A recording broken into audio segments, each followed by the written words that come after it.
Welcome to podcast number 16. Today's guest is Nicolas Dixon. Back in the 90s, he was a house DJ in Leeds. He then travelled to the Far East and was resident DJ for the Thai Mafia. 3 years later, he met a German model who turned him onto art. He then returned to Leeds to his mum's couch for a while and discovered through Mikey and another Leeds DJ that he could make a career as a visual artist. He lives in Leeds and has been described by Marie Claire USA magazine as the abstract artist making ripples in the UK. On today's podcast, we discuss growing up in Leeds, the clubs Back to Basics and Up Your Ronson, travelling and DJing in Burma, Japan and Australia, having a tiling business, discovering he could draw and paint, working with Mikey and DJ Eats Everything, running the label Edible Records, following the Leeds team and painting the mural Bielsa the Redeemer.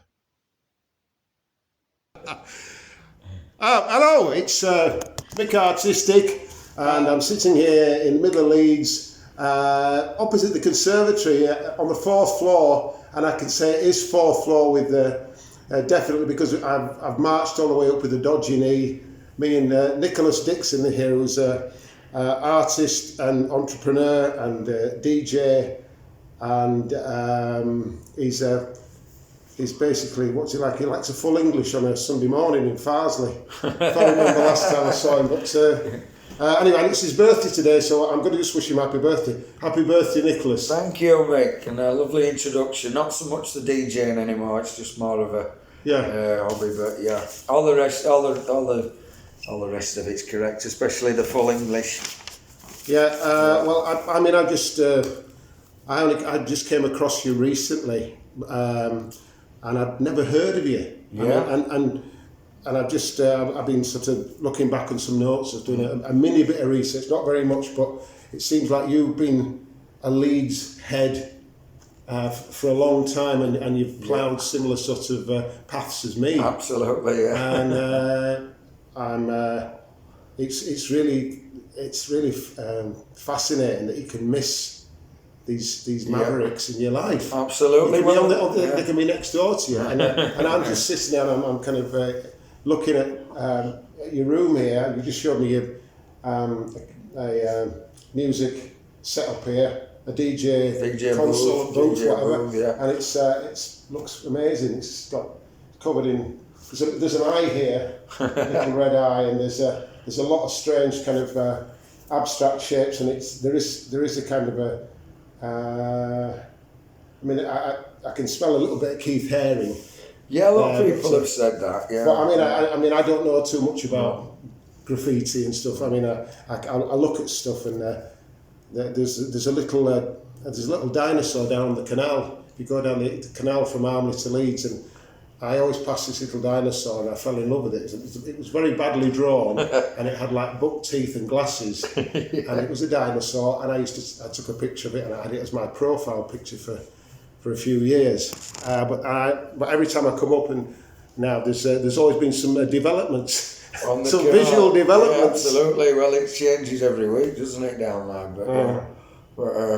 But yeah, no, it's funny you should say that, because sort of since we knew we were going to do this little podcast together, we're exactly the same of you. We've just been sort of on a parallel sort of universe, and everybody I've spoke to, they're like, oh yeah, Mik Artistik, he's done my portrait like Pin Bar and all down at what's it called? What's the street called? Do you know where the Adelphi is?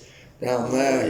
Yeah. So you used to go in there and do the drawing portraits of people on the bags and stuff. And this is it. Yeah, I've never bumped into you, but you've sort of bumped into everybody who I know. Yeah. So, no, well, I was reading some of these stuff this morning, and I'm thinking, I don't understand now. I've not met this man. But it's probably for the better. Well, maybe, yeah. You know, there's a couple of things like I saw, like. House music, and I thought, oh, that sounds like he'll do for me, because I'm a big house fan. I don't go to clubs and stuff, but I have loads of CDs, and I listen to people like, whatever. I just remember being in the Royal Park and going to some like mini festivals and stuff, and hearing some wonderful house music, like what's his name now? Well, I'd listen to Daft Punk, and there'd be. But I like the the melodic stuff, the gospel-y stuff, and cool. And, well, like you said, you touched on a DJ now.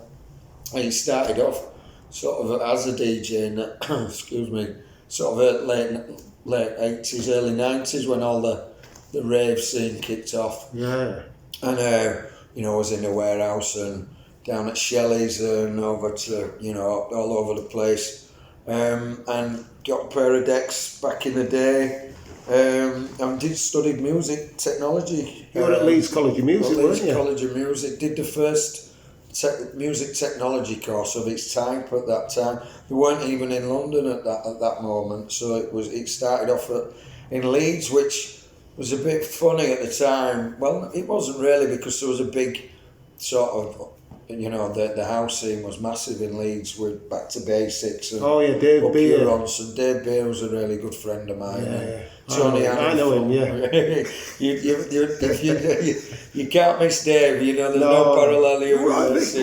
Yeah. No, he's a great character, a good lad. He's Dave, and he's been through the wars. He's been there, seen it, and done it. And he's interestingly enough, he's with all this lockdown. Because he went to art college years ago. And then he did all the the promoting, which he's done from day dot and the rest of it. But he's gone back to painting because obviously the clubs are shut. Yeah. And his paintings are flying off the shelves. So, but I said to him, look, Dave, there's plenty of room in the art world for Dave Beard, because of his, just who he is, and his paintings are great as well. There's quite a childish, not childish, but an innocence to him. His sort of portraits and. But there's portraits as well. Yeah. So it's very interesting, and I think he's been getting a lot of attention down in London. But he's got all the everyone knows Dave. So it's been great for him, but it's certainly pulled him through lockdown with, and it's given him something a bit more. Oh, that's me. It sounds like that sounds like we're just having tremors. The tectonic plates in Leeds are moving. It's a rattlesnake in his boot. All right. But yeah, so he's sort of come out of this because it's a very depressing time for anybody who's in that scene, and it doesn't look like it's going to get any better anytime soon. So for him to have the art is great for him. But sort of going back to my story. Was a bit of a similar thing. So I did the music technology. What's music technology? It's the music production, but when it all started, producing sort of house. So it's just about learning to be a DJ, then, is it? No. It's learning to make records. Make records. Oh, right, so with synthesizers, the samplers, and when all the sort of the house music scene kicked off. Right. So then we did the course, which was it was great to start with, but it wasn't with it being the first of its type. It just had a lot of teething problems, so we didn't really hit the nail on the head. So went to finish the course and went to Thailand with a box of records. Went over for 3 weeks, and as soon as we got there, we ended up sort of getting involved with the mafia. Yes. So what, men in suits or men in t-shirts and rings and necklaces? Hello. But they run all the full moon parties down on Koh Phangan, and they had clubs in Koh Samui. So we ended up sort of DJing for those guys. And then it was like, why don't you stay? We can put you up, we can pay you, we can feed you. So I ended up going to Thailand for three weeks and came back 3 years later. So things were really happening over there, sort of, because Thailand's it's sort of the centre, if you like, and all the DJs passing through, if they're going over to Hong Kong, Japan or Australia or whatever, they would always stop in Thailand. So it was a sort of a good... So you were in Thailand for 3 years. For so 2 you years. missed all the shenanigans, whatever, the machinations of Leeds United, or maybe that was... stuff like no, this was... I missed what was going on. I think it was the George Graham days, which I didn't really miss much, you know. So, and that was... It was sort of... It was 96 to 99 I was away. Okay. So, but the last year I was in... But in that time we travelled to Burma, went to Japan... So, because I was sort of lining some gigs up over in Japan, but the girlfriend who I was with, a German girl, she didn't want to be with a DJ as such, so it made it quite difficult. So anyway, I had a choice to make, and I chose the girl, and I went in and lived in Germany with her for a year, which was a crazy experience. She was like from this sort of background, a dad was like mayor of his town and on this big shop. Where was this then? Rheinfelden, which is on the border of Basel, you know, Basel at Switzerland, Germany. Yeah. So we were just a year there. I was doing art, you know, we were doing markets. We went to Burma and bought a load of jewellery and did all that, and we got on it, you know, none of it sold, and it was a bit of a fucking nightmare, to be honest. So the inevitable thing happened after a year. I ended up coming home with all my life. And this was before you could fly, you could, like EasyJet. So I had like 17 bags of all my possessions, all my life, what I'd built up over the last few years, and shuttled them from Basel to Zurich, London to Leeds. I don't know how I got it all on, but I did. But what I'm trying to get at is, I'd sort of given up my music career to be with this girl, but I knew that it wasn't going to last forever. And I mean, she was beautiful. She was like a model with Cosmopolitan in Japan and stuff. But and I thought, I'm not that shallow that I'm just throwing it all away just for a pretty face, you know. Yeah. So, but it was what the sort of the thing is. It's while I was with her, she was an artist. And she encouraged me to pay. So this was in 1999, and it was the first time I'd ever got a sketchbook. So I used to do these crazy doodles. I've got it somewhere. Yeah. You're starting out like in black and white sort of stuff. Yeah. So this was, but it was more of it started off like that. Like that. Oh, So it's small. It's like a tattoo sort of style, but it was more. This was sort of a stress and anxiety thing, and sort of calming me down. Yeah. And because I'm going in my head thinking, because I knew this boat was sailing, and like the music thing was running away from me, and it was sort of to calm me down. But that'd take me absolutely. I'd do it in sections. That'd probably take me a day. So it'd probably take a couple of weeks to do that. And then the next one, it's sort of... that would have been a blob, that. No, my eyes go to that. Go to the defects. It's a bit of a blip, but that's more controlled, so that's sort of getting rid of the thing. But I had more, but I've sort of got right. Well, for those of you watching in black and white, these drawings are in black and white. I'll show you some pictures at the end. So the thing was, that was 99, so I came back to England, and I was on my mum, went back to my mum's house, as you do, at that time, and I ended up on one of those 80s single sofa beds, with a stiff thing. So I'm on the front room, and I was there, and it was like, I think that's sort of the lowest point in my life, when I was, because the music boat had sailed, all the concepts had moved on. And then I just thought, what the fuck have I done now, So what am I going to do? I didn't have a clue. And the art thing, that wasn't even an option. It was, there were no social media. And it was just, like I say, just a sort of... It's a safety valve. A stress relief at that time. Yeah. So then in the next 10 years, I did different things. Ended up with my own tiling business, doing like travertine staircases, and which was successful. And then they asked for tiling, yeah. Right. But it was all sort of Yorkshire, like travertine and making my own windowsills, and it was quite artistic, if you like, but just bloody hard work, too much hard work. And but again, there was this thing that I'd missed the boat with the music. And then I bumped into a friend of mine, Mikey, and you talk about parallel things, and all my friends who sort of I know now were just basically, if they think, running down the same street, but on the opposite side, and for a number of years. And then we got introduced to a friend of mine, Frenchie, who was a DJ for Back to Basics and all. So it was all, I was introduced into that circle. But I'd known Dave years before, and we were sort of in different groups.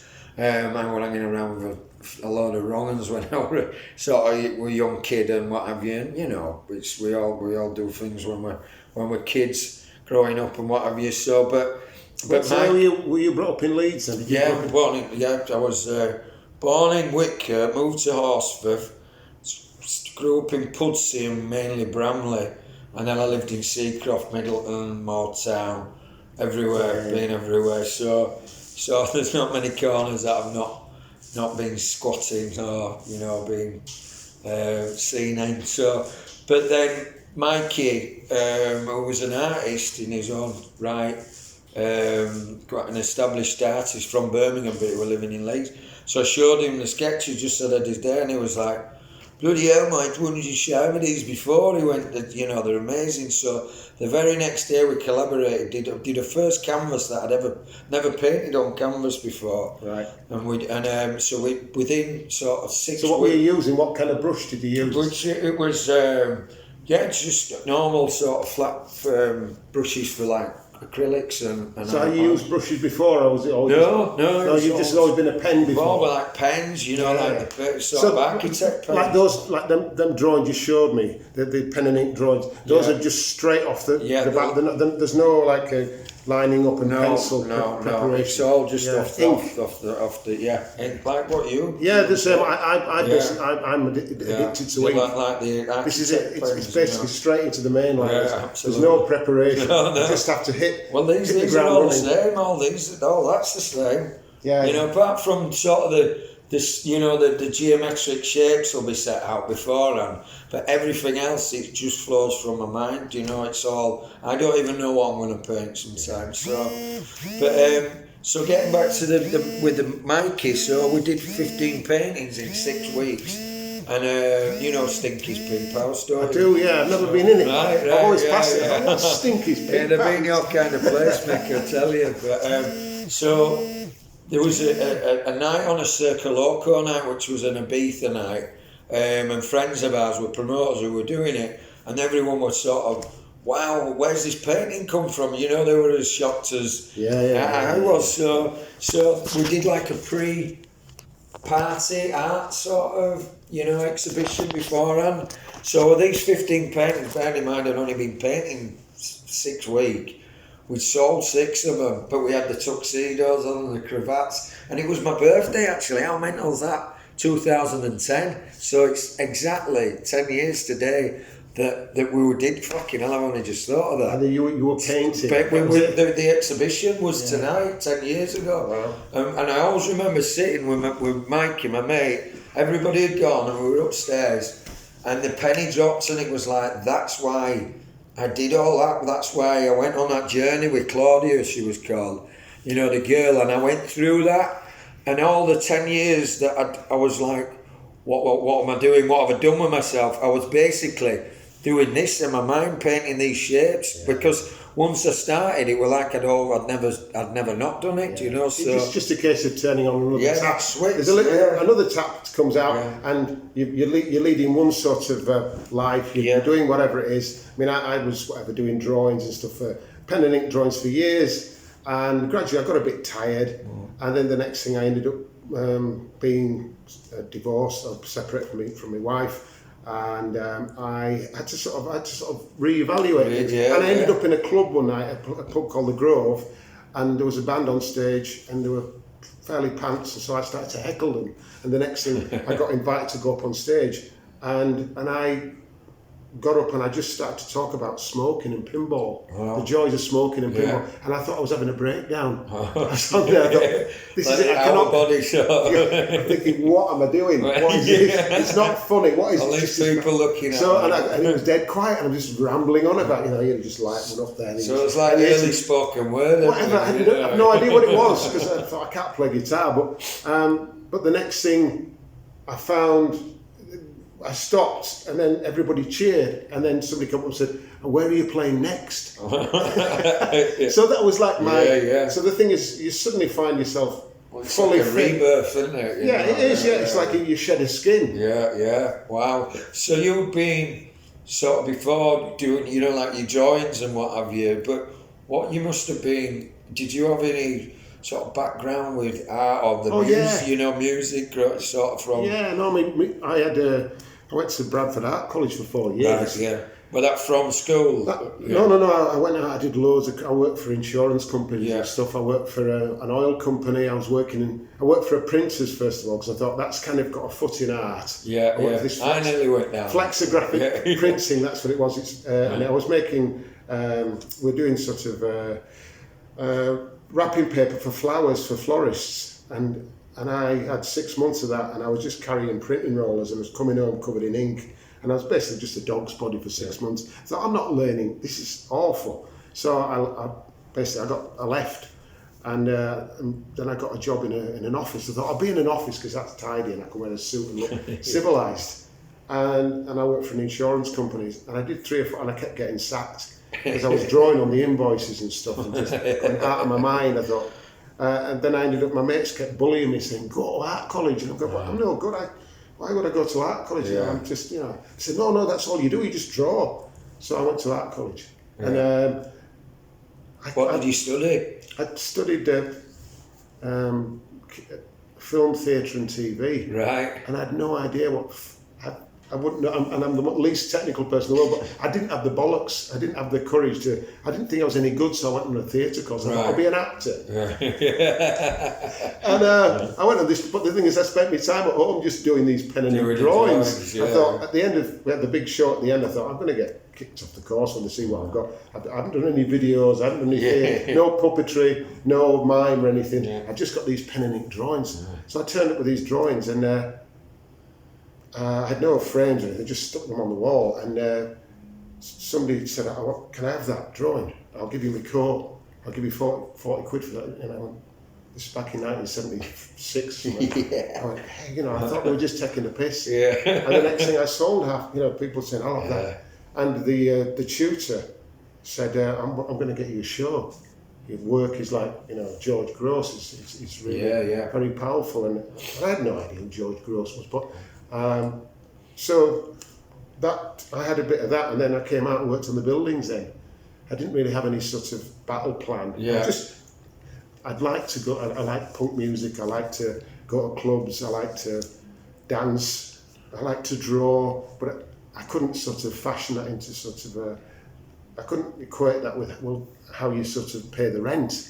So I ended up thinking, you pay the rent by going on the buildings and shoveling concrete or working in a pub. You don't get it from drawing. No. The drawing's drawings. I mean, I can draw, but anybody, I was very dismissive of what. But I didn't realise that actually it's a gift. Yeah, absolutely.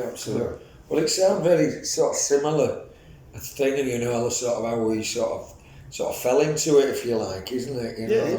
I think it's a delightful accident. The thing is, I was so kind of guarded, and I didn't want to kind of lose face. I didn't want to kind of look stupid. So in those days it's like, you want to be a what? You want to be a, So the thing is, I just kept well out, but I always found myself in the corner. Like I'd go in the toilets when I was on the building site, and I'd be doing little comic strips in the toilets for about 20 minutes. And I'd come out and I'd be drawing about the people on site. We doing like caricatures. Yeah. So I was with this contractor who's called Bernie, and we were called Bernie's Ball Bags. So it's me and 4 of the lads. So I did this little comic strip, Bernie's Ball Bags. We were always getting up to japes and messing up and stuff. Early viz. So anyway, you moved. So you've been painting, and you went from. I've noticed you start top left and you started in black and white as well. That's right. Yeah. Well, the early stuff was because it was more like the stuff what I showed you then. Yeah.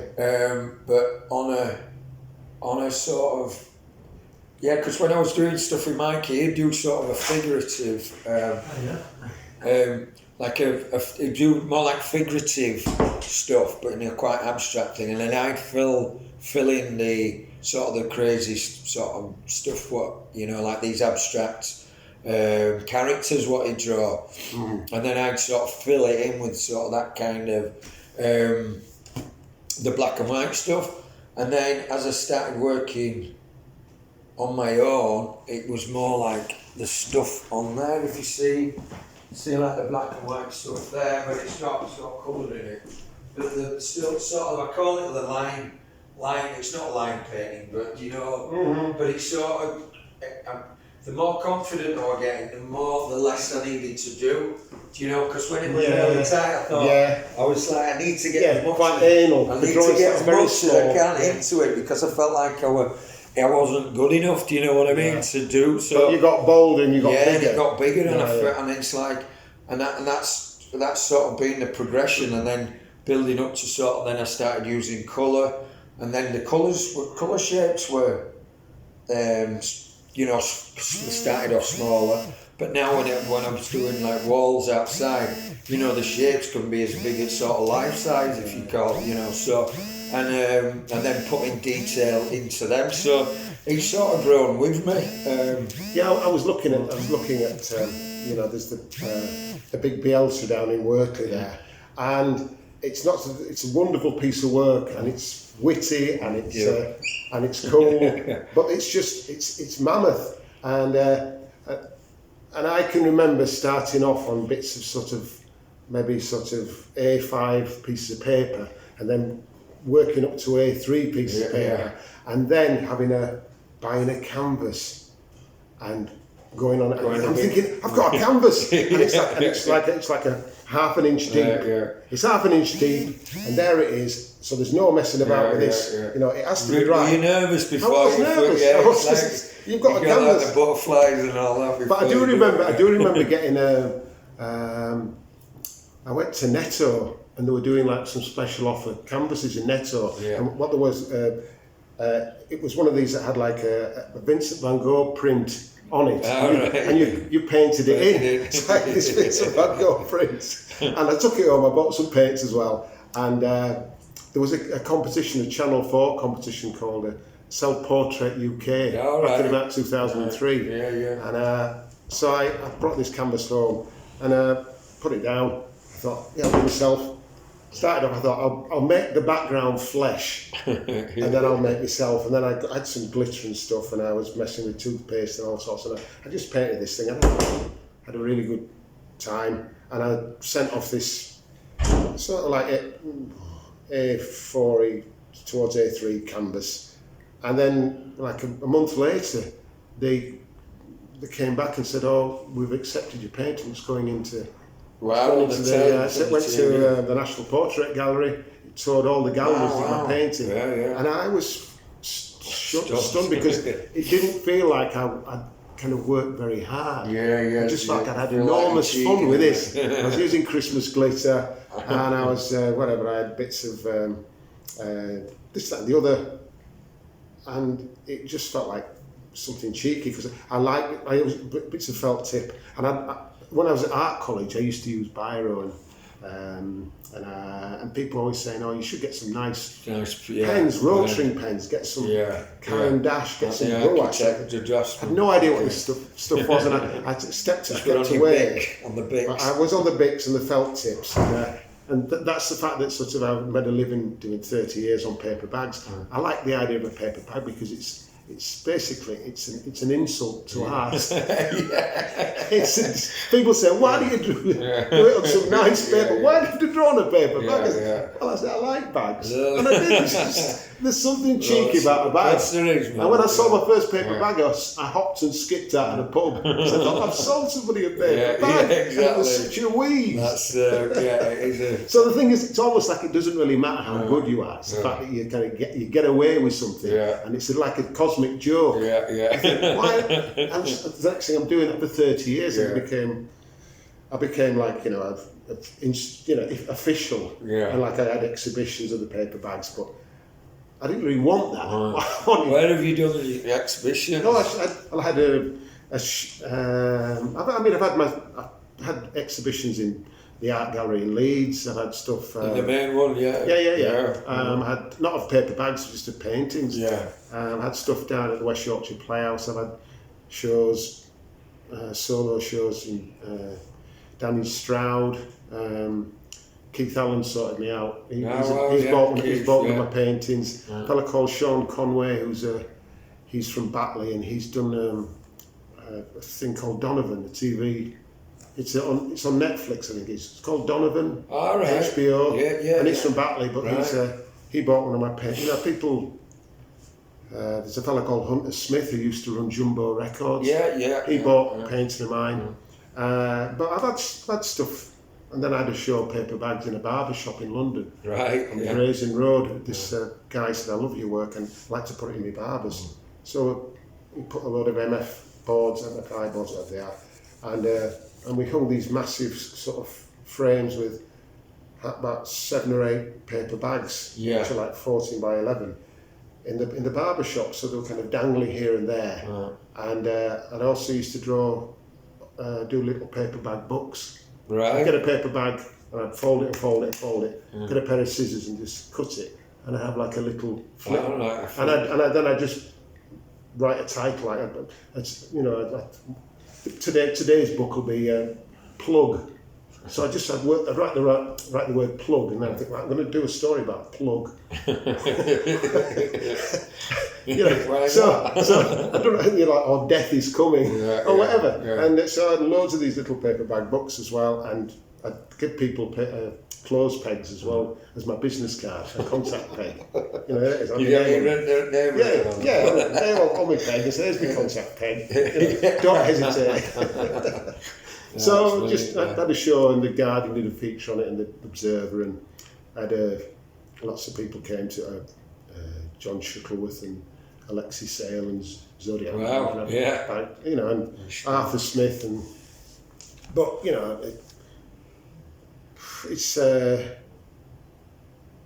it's just you end up doing your stuff, and it starts out as a sort of as a bit of self-help, a bit of a wheeze, and you're thinking, well, I'm a bright guy, and I want to do something that's just going to keep me sane, a bit subversive. It's not going to cause not going to upset too many people, but I just need to be a bit of a bastard. I need to have somewhere to vent my spleen on this world, so I'll just keep bagging people. Vent it, isn't it? Vent it. So the thing is, it's got to come out somewhere. It comes out like a boil, like a burst boil, and the stuff.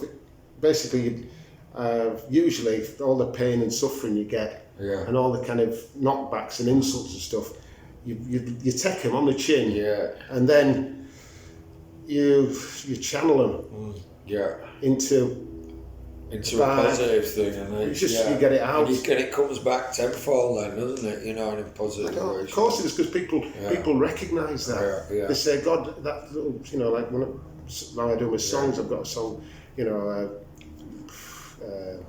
Stars or something, and it's just this really, it feels really weedy. It's just a song about I look up to the sky and I see a star, and it makes me want to cry. And I'm thinking, I can't sing that, but a million little lights, a million trillion miles away, but I've got big lads coming home from Batley with ball heads going, you do that song, Stars? I really love it, It's beautiful. So it's kind of.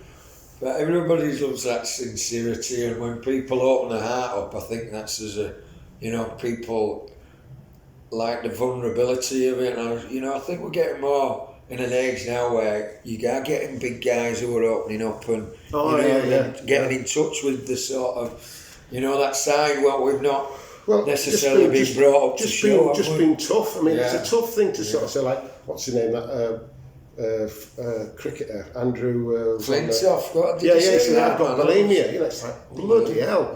Because he's a big sort of like Greek god. Yeah. You think, he's got it sorted. Yeah. And he's like, Gary Speed, and looked like a model, Yeah. And he topped himself, and it's really tragic. Yeah, absolutely. And the thing is, so you really don't know, I mean, in my experience of sort of going around sitting with somebody with a biro and a paper bag, I get such a shock from the people I sit with because I make an assumption. I look at something and I think, I know me, I know my people, I know my world. Yeah. And I sit and the next thing I'm just totally kind of, I'm in bits. I'm thinking, this person told me the most beautiful story.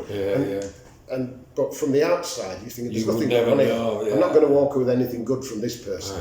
But like, you just have to sit and just sit, listen, sit and listen, and you learn something. Yeah, absolutely. Yeah. So I've just joined your Twitter as well. So you've got 666 followers on Twitter. So I've messed up that magical number. Well, yeah, because I don't. It's something I don't really use. I've used it a little bit with the football because it's quite a football-based thing with the Twitter. So, but I missed a trick because I didn't use it until halfway through what we've been doing. Yeah, because you've been working with Andy, a friend of mine, Andy McKay, the Burley Banksy, who's who does paints on electric boxes around Leeds, and they're all Leeds themed stuff. But then I met him down at Oldfield Lane, and you were there with him. And you introduced yourself and said, we're doing this big mural. And so tell us about, how did that happen? Are you a football fan? Yeah, I'm a massive Leeds fan. I've been going, 30, first game when I was 10, 1980, so I've been going for nearly 40 years, isn't it? Yeah. 40 years. Yeah. Wow. So so a friend of mine, Aaron, who's got the pet shop, what that backs onto the gable end. So for a while, because they're trying to, about they're trying to build on the Oldfield Lane, the old Leeds City Boys pitch. So he was sort of like chairman of the committee, if you like, for trying to stop it and bring it back to the community. So because this is I'll just interrupt, because Oldfield Lane is like an old football pitch that I remember when I was a kid back in 1967, they called it the Wortley Wembley. It had loads of really famous young lads who are now like really good footballers who played Oldfield. Everybody came through there. It was like the mini sort of Wembley. Yeah. Before all the academies what we've got now, because they grab them when they're like 6-year-old or whatever. So, but then in those days you played for your school and then you played for Leeds City Boys, and Leeds City Boys played against Manchester Boys, and that was where Leeds City Boys used to play, so that you get all the scouts and everybody or anybody who has played there, back in the day. I played there once. I think we played against Matthew Murray, I think. Well, all the school finals were there. And Matthew Murray were a great side. They were just, they were like rock stars. Yeah. They looked great, and they were really good football, and they had a really hard sort of following as well. And we were like from the grammar school up in Moortown. Which school? St Thomas Aquinas. Which was Cardinal Heenan. It was Thomas Aquinas then, but there was. We knew that Matthew Murray had a real reputation as being like, they were like the Spurs of, they had like Jimmy Greaves and of the day. So Aaron, he's been wanting me to sort of get involved and do like a mural on the building, but there was never the right time. Like there was Paul Madeley, who was another Leeds legend, when he passed, which was a great player, but it wasn't, with all due, all respect, like the young kids are not going to know Paul Madeley, and it wouldn't have had that sort of the gravity, that worthies of sort of a massive mural like that. So when we got promotion, when it was confirmed that after 16 years, it was, because I'd not really looked at the wall. I went straight down and looked at the wall, and I just thought, yeah, this is it, you know. So I'd already done a painting of mine, which I showed you, I think, at the pitch. It's Christ the Redeemer, the one from Rio, and with all my abstract shapes. And it was called Welcome to the Favelas. So it was after a late night, should I say, with a pal of mine, Andy Dixon, another Dixon, no relation. And so we were just talking, because I'd done a lot of I did like an NHS giveaway in the lockdown for I give away a lot of my original work, but I did a lot of these prints because I felt I got so inundated with all these stories of what these, you know, amazing nurses and doctors had been doing. Right. So I had 3 pieces of work, but I thought I could not just give 3 people, you know, I just felt like I needed to give everybody something. So I got these prints done, and one was the Favelas. So it was in his mindset, you know, and I'd sent them out to everybody who sort of nominated a nurse, if you like. So we're over like 60, 70 pieces of work, but anyway, I'm getting off the point. So this is good. Welcome to the because this part of it, you know, we're all in lockdown, and we're all trying to make some sense of it, and trying to keep buoyant and trying to bring some good out of it, you know, and that's the thing. So the Christ the Redeemer was a print sort of what was in my mind, and my friend had it on his wall, and we were just talking about Bielsa, and they were like, you know, Bielsa's head, and it was like light bulb moment. And it was like the very next day I run down to the wall, and I just said, Aaron, we need to get this done, we need to do it. We need to do it now, you know, because they just got promoted, and just strike while the iron's up. So, so I'd been talking to Andy separately, because I'd never met Andy. And, you know, like he said, he does his electric boxes. So he took a little bit of arm twisting, because he was a bit afraid of it. He's a little bit tentative. Yeah, he was like, bloody like, oh no. And I said, look, mate, don't worry. I said, I've got it all set out in my head. You know, it's like, I'll just follow me, and you'll be fine. You know, and to be fair, he was.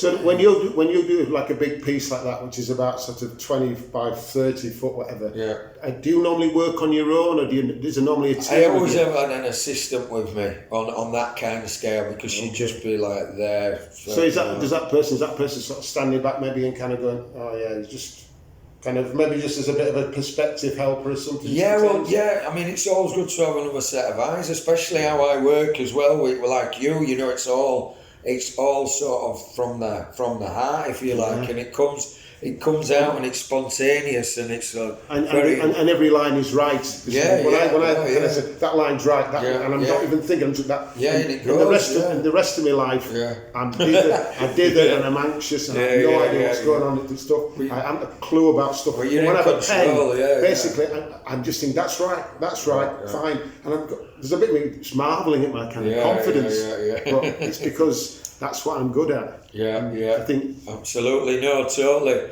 Well, it is, you know. It's I know exactly where I'm going with it and what I'm doing, you know. So but yeah, when I have people sort of helping me, because once I get the outline and shapes in, it's just a case of balancing the colours and making sure that because what I do is I choose a palette which you can throw any of the colours together and it'll work. But what you don't want is a massive sort of one colour on one side and one on another. So it's a case of balancing it all out, which is quite mathematic, but mathematical. Well, you can see it's like being a greengrocer with them little scales. It's balancing it out. Of course. Totally. Kind of composition or something. Totally composition, and the shapes have all got to be sort of. They don't want to be. Well, you just wait for it to just for the bell. That's a click. The last piece is there, exactly. Like a jigsaw. When it's not, it's coming from you. It's an internal jigsaw or something. You know. So, and the thing is, it's sort of when I do something, I don't. Like people say, oh, can you mock this? Can you do as a mock-up? I want to know what it's. I said, look, no, because I don't know what it's going to look like yet. Do you know? And there's no point in me doing a mock-up because it's going to not look like it's not going to be that. Do you know? You've got to trust me, and you've got to like my style, and just say, look, it's going to be that, and it's going to be in these colours, and I'm going to throw this in, but something might change. But what I'll do is you're the master of this ship. Yeah. So you'll be all right because you might hit some choppy waters. But the thing is that it's going to be a delicious journey. You know, and you don't want to be basically you don't want to be sort of like following the same journey you took last week. Exactly. I'm going on the bus or horse. Yeah. You want to go somewhere but you know. You want to travel down to wherever, to Whitcomb again. You live, you pass you. Around go on the 16 bus. Yeah, the scenic one. And it's like I need to have a fresh palette every time I do a performance. You know, I want to be just a baby. I want to be on stage and have nothing. Just standing there, like feeling like a sort of on ground zero. Everything's flattened, and there's people there, survivors, and we're like. Like a rabbit in a headlight. Now what? But you think you've got to put yourself in that situation because then you react. Of course, to that. no. Because if not, you're going to die, aren't you? Well, the thing is, I think I'm a reactor. I need to have something to shake me up. And then I don't really have almost like maybe the confidence to think, I'm doing this, I'm doing that. I have to have, like, a lead has to come out at the back of the amp. And then I think, shit, right, firefighting, sort that out. And I know what I'm doing then when there's this kind of disaster sort of situation. And I dance in a disaster. I love it. And I've noticed you were at Hunter S. Thompson. Yeah. You were doing a piece of work. I've got the thing. Oh, I saw it. That thing over on the wall. Yeah, that's. It was. There was. Group getting a sort of a group show with all these. There's a lot of big street art names there. West Bank Gallery. Where's the West Bank Gallery? That's down in Portobello Street. You know, under the subway, under the flyover. Yeah. It's upstairs there where the Portobello Market is, you know, that runs along. Well, I've got a mate. I've stayed down on Lancaster Road, just off Portobello. Right, yeah. And there's like a little, I think it's Portobello Radio. That's as you're kind of coming up towards the market. There's loads of little shops, and I think there's a little gallery there on the way up to the market. Right, yeah. It's the same place. It rings a bell. Yeah. But it's a mate man called Paul's Dizzy. Do you know Dizzy? Dizzy Saunders? No. He's a London guy. But I've got some things written. I've got the Dick Brain Collective. That's Mikey. Who's the Dick Brain Collective? You know the story I told you about Mikey, who I started with? Yeah. So he's called Mikey Brain, and I'm Nicolas Dixon. So it's like the Dick Brain Collective. Excellent. So that's how we kicked it off, do you know? So, yeah. I've got somebody else written down here as well. I've got, where is it now? DJ Eats Everything. Oh, Eats Everything, yeah. DJ Eats Everything. Who's DJ Eats Everything? Eats Everything. Well, he's excuse the pun, he's a massive DJ. No, he's a house DJ from Bristol. Who he's got a good story as well. I mean, he was going for years, and he was called Dan Pierce, and I think he used to be work on building sites and stuff. And he was just going to pack it in, and then he changed his name to like Eats Everything, and just like sort of like that, and he released a track, and then just everybody went crazy for him, and he's got, you know, residencies on Radio 1. But he's got like 500,000 followers on Facebook and stuff. So I did he started a label called Edible. So I did the first 10 releases. It's all like DJ house stuff then, isn't it? Yeah, all house music, yeah. So these are amazing, but there's 10 of them. So I haven't really got, I've got it on my phone actually, but they're all separate. These are all separate releases. So if you see, I'll get you a picture of the full thing.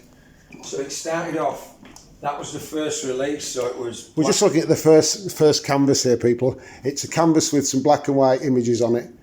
So it was black, white, grey, and then the next release I added it's that one. So then I added a dark grey to that one, and then I added a red to the next one, and then a blue. So every release I added a colour. So we've got canvases, we've got 1, 2, 3, 4, 5, there's 10 canvases and they're gradually building up colour. Just imagine that, folks. So there was 10 in total, Yeah. which I'll show you the, just might take me a second to get this. So basically it was a big jigsaw and the whole 10 made one big piece. All right, well listen, I'll take us some pictures of these, I think, and then we'll show them when we have when the podcast comes out, so there'll be people have an idea what we're talking about. Yeah.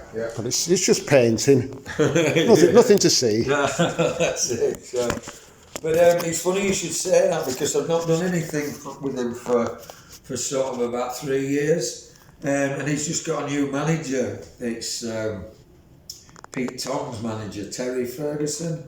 So they're just thinking of stuff to sort of stay current and visual in this time where DJs are not, they're not playing out. They're not going to be playing for a while. And he's in the studio, but we're doing some face masks because these are here to stay. A few people have asked me to do them, and I'm like, no. Do you know what? I don't even want to be associated with these horrible things, but. Matt, Johnny in the band, him and Mark we've been talking about face masks. Yeah. Because we do merch stuff, and our last bit of merch is some beer, and we have scarves, and so I don't know. Yeah, so I've knocked them back, because I thought, I can't be arsed with that, So, but the thing is, these masks are going to be here for the next year. So they got in touch with me anyway, and they said, do you fancy doing, to celebrate the 10 releases and Eats Everything, Nicolas Dixon and Savile Row face masks? So these guys who they know, I think they've because the work's gone down, obviously with everything, with the COVID, so they've got these Savile Row tailors who are going to make these masks, so it's going to be, part of that. It's not going to be the whole thing, but they're going to be sort of on the shelves, folks, in the next few weeks. So it's a bit of a tongue-in-cheek thing. 4 for a quid. So yeah. Like the Savile Row mask thing. It's a bit of a, Dan's got a good sense of humour as much as I have, so it's it's a bit of a, not a piss, well it is a piss take I suppose, but it's just a bit of fun. Trying to have a bit of fun with a pretty fucking serious and not a great time, is it, for everybody? So what else is getting you through this period, this strange period we're having? I'll just take you back to that. That's the 10 together. So they're the ones I showed you on the thing. So, but it strangely works, like it, because it's just adding the colour to each thing. So it top left. Shouldn't really, top left. You got it. So tell us, Nicholas, what else? What else is getting you through? And what is getting you through? Through lockdown. Bloody hell, I'm a local. I'm never drunk as much, and that's saying something. Which it's not really. Some days it's getting you through. Sometimes it's not. It's just trying to balance that. I think everybody's drinking intake's gone, through the roof with the whole lockdown situation. So smoking as well. I heard yesterday. I think Lambert and Butler and everybody else, like the triple smoke again. Fags are back in the world. Which that is not a good thing. It's like bloody hell. That does. I lost my mother to smoking, and that's lung cancer. It's that's not good news at all. But yeah, so it's. Where you saw me, Mik, in Farsley, a little village where we live, which has been, it's had quite a nice community sort of feel to it, and because she's not going anywhere else, and that all the businesses are trying to support. Well, everyone's trying to support all the local businesses, and there's a few nice restaurants up there, like the Mill Kitchen, and a couple of nice little pubs, and they've done some nice sort of community things which I've been involved with, sort of the NHS themed again, and you know, did some artwork in sort of the shop windows, but vinyled them, you know, so, you know, anything which had, you know, just space, if you like, just filling it with sort of some positive vibes, if you like, you know, so Farsley's it's been great through lockdown. I mean, I've been at my house there 17 years. I've lived away. I've lived in Ibiza and France and moved away and come back. I've thought about, you know, doing a London move, but, you know, that's not for me. I'm not 20-year-old anymore, do you know, so I've got a lot of friends who live down there, but and then do I want to move away? But, you know, everything's on hold at the moment, isn't it? You can't really have any sort of plans as far as that's concerned. I mean, we've got a few gigs lined up in the end of the month. We're supposed to be playing at Seven Arts in Leeds, and we're supposed to be playing in Bath towards the end of the month. Sat down and stuff, do you know? Socially distanced, I don't know. And we've got a gig in Macclesfield at a place called Guru Mash. Guru Mash in Macclesfield, a little pub, and but it's been so long. I mean, I've not picked a microphone up in Angren since March. But since then, I've been finding other outlets. I've been sewing buttons. Right. And what else? And doing these podcasts. Yeah. Well, it's great you're doing this. You know, I really appreciate having this time with you today. It's been interesting. Well, thank you. It's just nice to meet a fellow Leeds man and somebody. I did a painting show about 3 years ago called Magic People, and it was just people that I'd seen on the street around Leeds for years, and I'd heard about them, and I was too shy to approach them, but I could tell that they had something about them. They had a kind of a charge of aura. So what I thought, I rang these people up and said, "Will you come round to my house? Because I'd like to paint you." And then get to know them through paint and art, and so I invited them. I put the CD player on and put some Joseph Locke on or some nonsense, and they'd sit there for an hour or two, and I painted Hunter Smith and lots of strange Leeds people that I was so happy to have in the world. I was just thinking, they're a similar breed. And we're just kind of skittles that are just kind of rocking all the time. But we're not very stable. No. But, you know, we have a little kind of, there's a bit of glamour there. A bit of buoyancy there, yeah. So, and it's just nice to meet another skittle. So, right, well, before we finish, Nicholas, have you got a track that you've or an album that is sort of playing in your head, or that you've listened to recently that just lights you up and makes you gives you a buzz? One that really jumps out, which is Bill Withers, I Can't Write Left-Handed. It's do you know about the Vietnam things? It's no. Really, oh man, do you want to listen to it? You can play it, go on then, yeah. He's got his DJ concert. Oh no, I've not got I'll just have to be on my phone, unfortunately. Well, I'll tell you what, we'll get people to listen to it. I mean, the title's enough for me, I'm intrigued. Yeah. Bill Withers, I Can't Write Left-Handed. And basically, it's about a guy, this Vietnam vet, and I think he's had his arm blown off or whatever. But basically, it's just Bill Withers humming with a guitar. I don't even think there's a guitar. Yeah, there's a guitar. It's so stripped back. It's but it's, if you come out of that without a tear in your eye, you'll be, there'll be something wrong with you. But yeah, just a very emotional track, and I don't know why there were a time I was playing it quite a lot in the middle of lockdown. Do you know, one that you just keep going back to? Yeah. And I think I must have seen it somewhere or heard it or whatever, and it's just one that stuck with me through lockdown. So I'd say that's. Thank you very much. Right, well, that was Nicolas Dixon. Thanks very much, Nicholas, for joining us today. Nicolas is busy with various projects, designing record sleeves, murals for nightclubs and shopping centres, designing bespoke trainers and face masks for Savile Row, and painting canvases. Details can be found on his website www.nicolasdixon.co.uk. He's on Twitter at Nicolas Dixon Art, on Instagram at Nicolas Dixon, and on Facebook as well. You can listen to this again and download the podcast on iTunes, Mik Artistik's Ego Podcast.